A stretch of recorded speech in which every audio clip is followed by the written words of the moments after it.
श्रीराम समर्थ. एक डॉक्टर भक्त महाराजांना विचारतो की महाराज, एखाद्या डॉक्टरच्या हाताला गुण आहे असं म्हणतात, हे खरं आहे का? अहो, औषधाला गुण असेल पण हाताला गुण आहे हे खरं असतं का? महाराज म्हणतात, असतं ना. अहो, जेवढे आपण निस्वार्थी असू तेवढा रोग्याच्या मनावर जास्त परिणाम होतो. शिवाय रोगाशिवाय आपलं लक्ष दुसरीकडे नसलं की त्या रोगाविषयी जास्त ज्ञान होतं.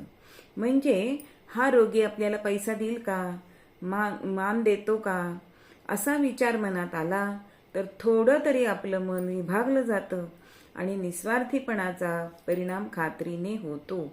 नुसत्या अंगाऱ्याने गुण येतो तर औषधाने का नाही येणार?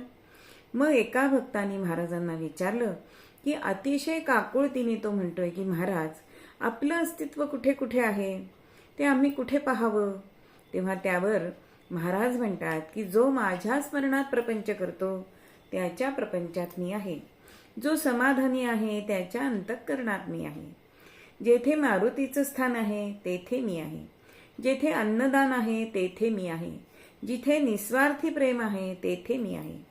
गोंदवल्यास तर मी आहेच आहे, पण जेथे सतत नामस्मरण चालते तेथे मी असतोच असतो, असं उत्तर मिळाल्यानंतर त्या भक्ताचं समाधान झालं.